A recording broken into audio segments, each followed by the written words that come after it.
Sejam muito bem-vindos ao canal Afinal, o que somos nós? A Cláudia é advogada e professora universitária. Em 2017, depois de um longo dia de trabalho, ela estava com uma imensa dor de cabeça. Se medicou, nada adiantou. Então ela foi para o pronto-socorro e ao chegar lá, descobriram que o seu batimento cardíaco estava muito baixo. Mas assim, muito, muito baixo. Então, pouco tempo depois, ela começou a notar que estavam surgindo lembranças estranhas na sua mente, cada vez com mais detalhes. Eram lembranças da EQM que ela teve. Essa entrevista foi dividida em 3 partes, todas publicadas simultaneamente. Vamos conhecer a história dela?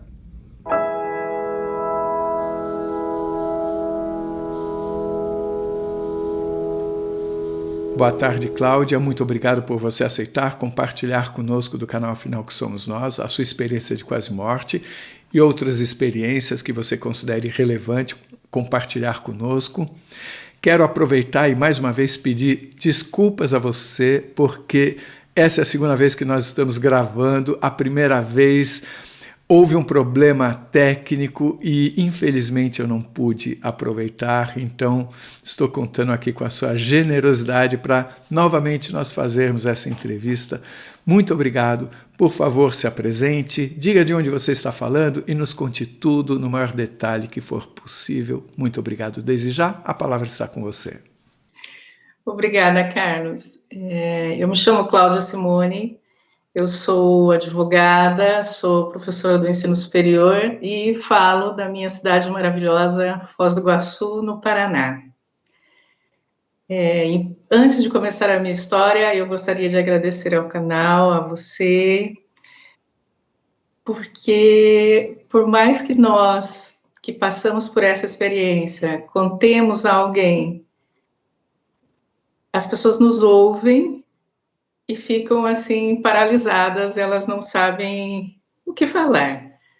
Mas aqui eu estou assim completamente à vontade, porque todos têm interesse nesse assunto e é um canal que nos dá voz e vez. Olha, Carlos,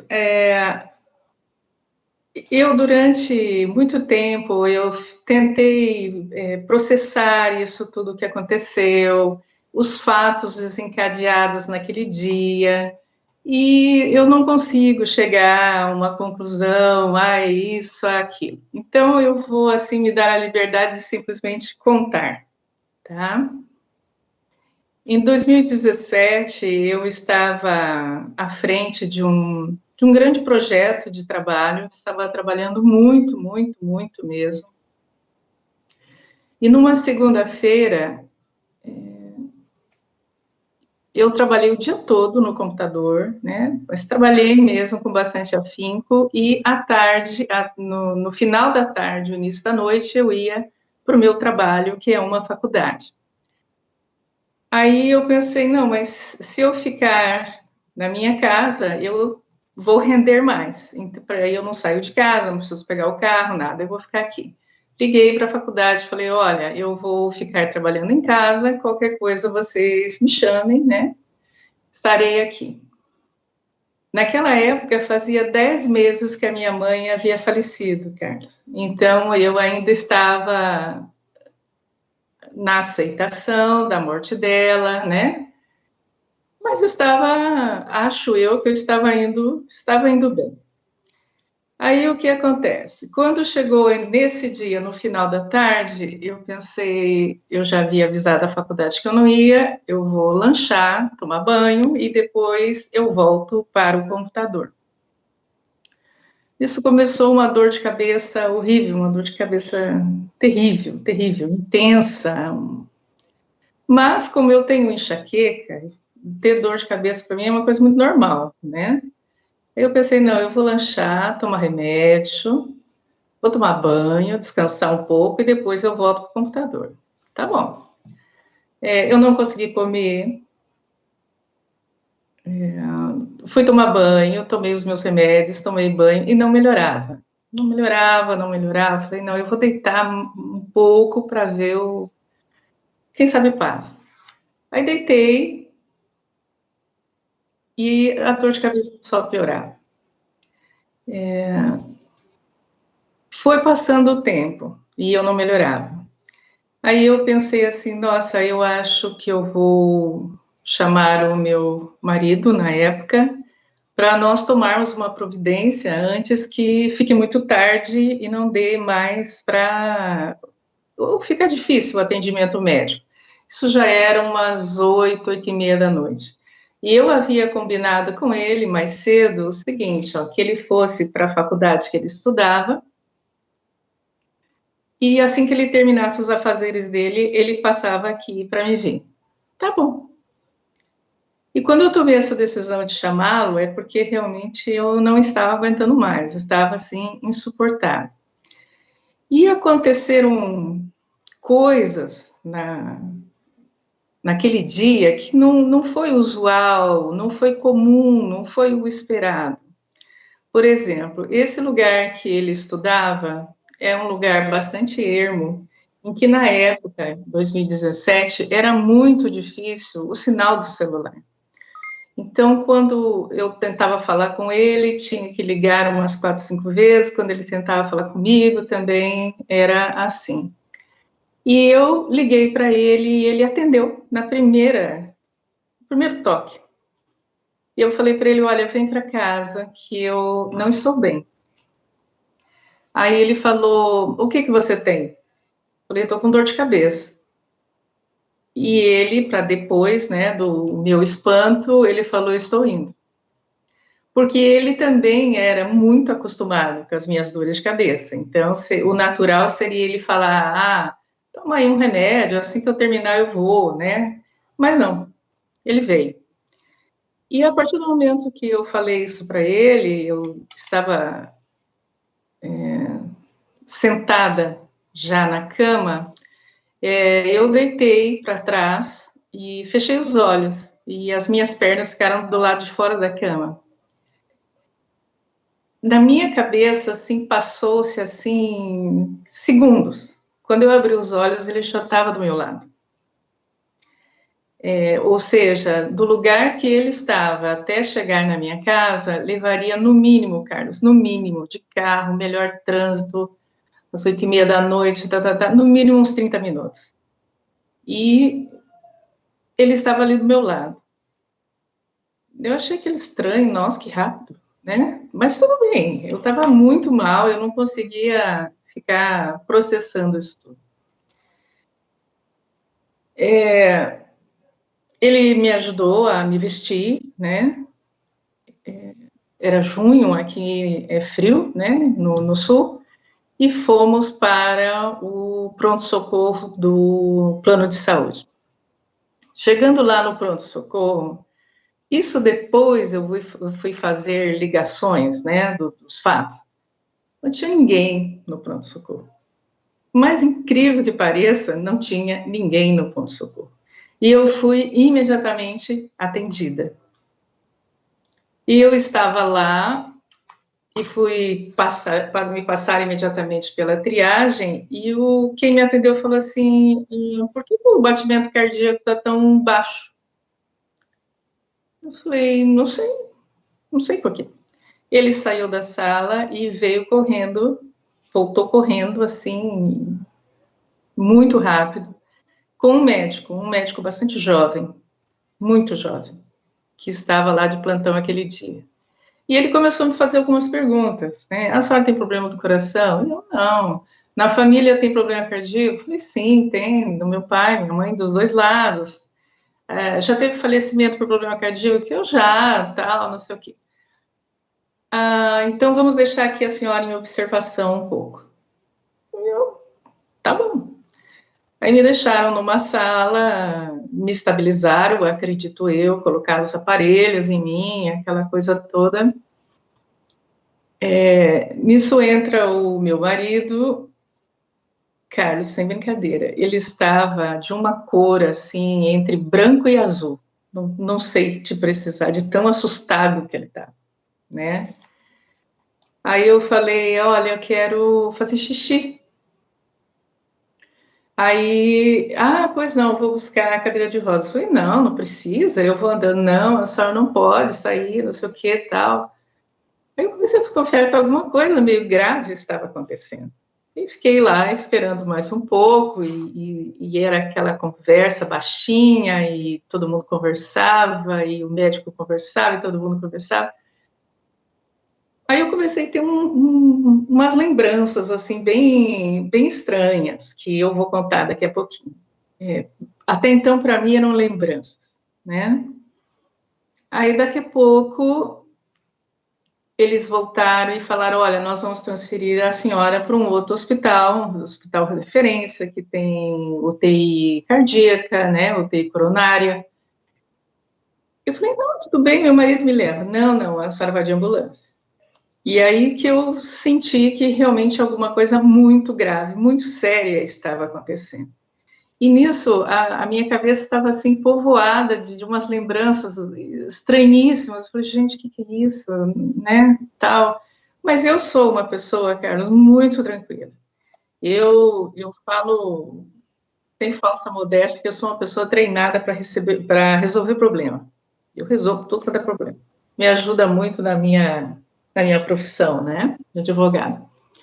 Eu pensei comigo, eu vou identificar o que está acontecendo agora, que pelo jeito é uma questão física, cardíaca, e depois eu penso que lembranças são essas, que memória é essa que eu estou tendo.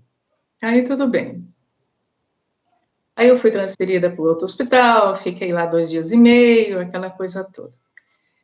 E nisso, essas lembranças cada vez mais elas iam tomando mais detalhes, cada vez mais detalhes, né? E foi mais ou menos assim. Olha, eu falo mais ou menos porque é muito difícil você narrar uma coisa dessa.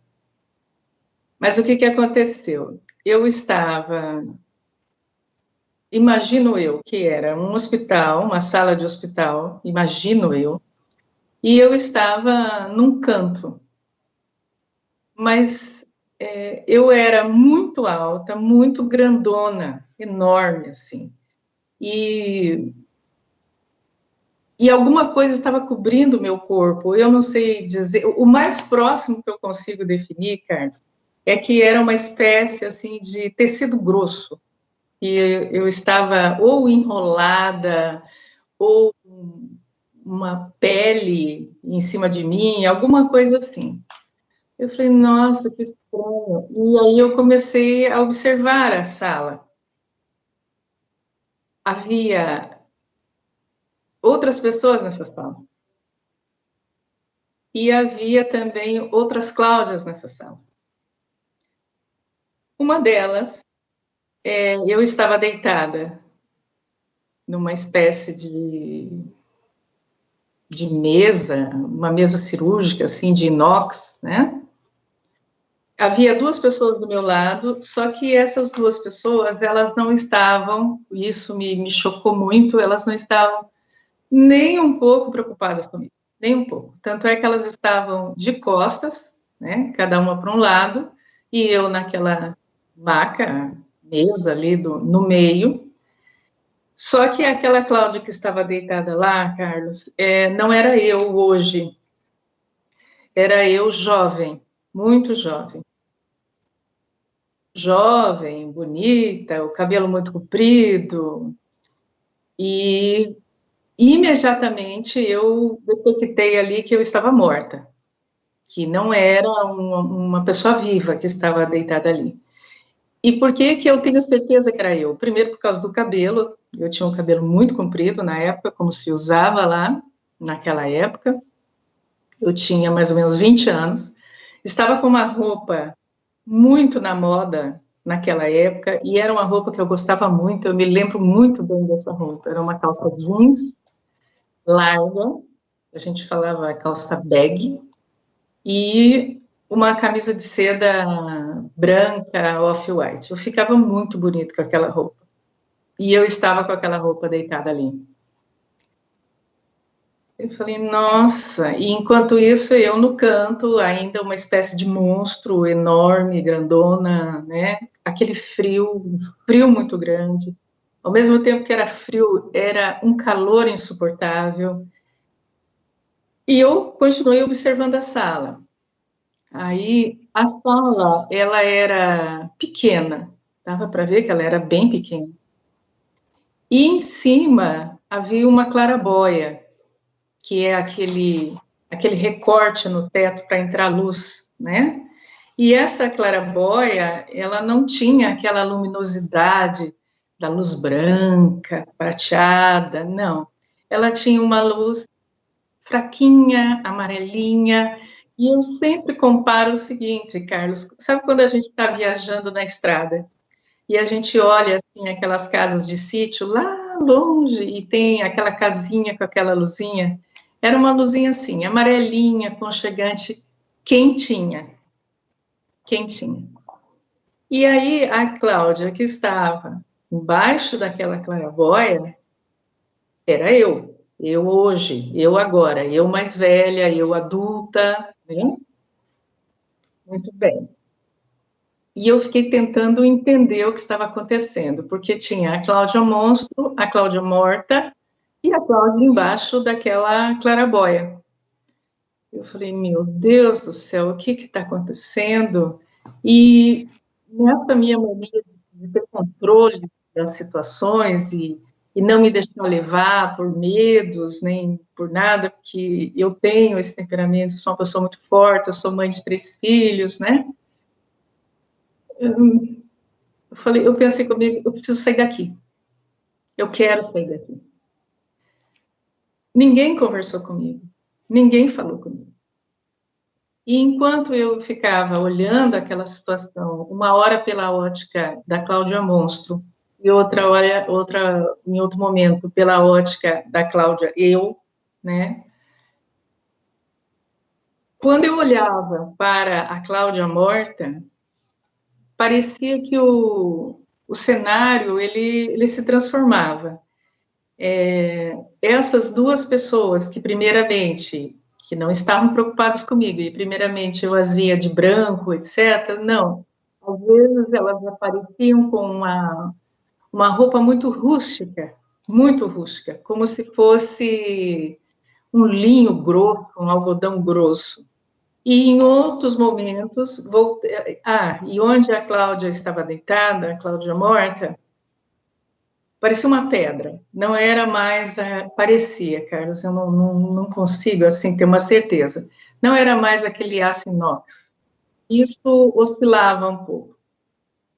E cada vez que eu me via naquela situação toda ali, eu preciso sair daqui. Eu preciso sair daqui, eu tenho 3 filhos, eu ainda tenho muitas coisas para fazer, eu quero conhecer meus netos, essas coisas todas passaram pela minha cabeça.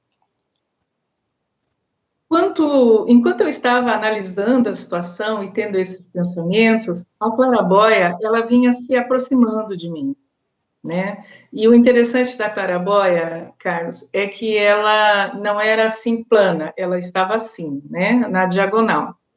E aquela claraboia vinha chegando com aquela luz deliciosa, quentinha, aconchegante. Quando eu comecei a entender o que estava acontecendo, pelo menos ali naquele momento, eu falei, olha, eu acho que eu morri. Quando eu vi que aquela situação não estava muito no meu controle, aliás, não estava nada no meu controle, eu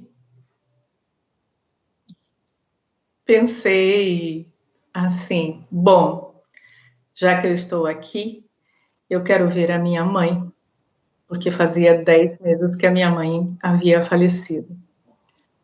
Quando eu falei ou pensei isso, a claraboia imediatamente parou, muito perto, assim, da minha cabeça, muito perto, muito perto.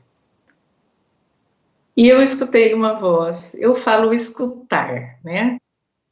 Que é o que a gente conhece em termos de conversa e comunicação, um fala, outro escuta, né? Eu escutei algo assim, quem você pensa que é? Não deixem de assistir a segunda parte da entrevista da Cláudia, onde ela continua a contar sobre a sua EQM, responde as nossas perguntas e ainda fala sobre outras experiências. Você vai amar. Se você gostou, por favor, se inscreva no nosso canal. Dê muitos likes, faça comentários, compartilhe com seus amigos. Toca o sininho que você sempre fica sabendo assim que chega vídeo novo saindo do forno. E se você tem alguma dúvida ou passou por uma EQM e gostaria de compartilhar a sua história com esse mundão, por favor, nos escreva. O nosso e-mail é afinal.oquesomosnós@gmail.com. Essa é uma nova fronteira do conhecimento humano. Vamos juntos atravessá-la?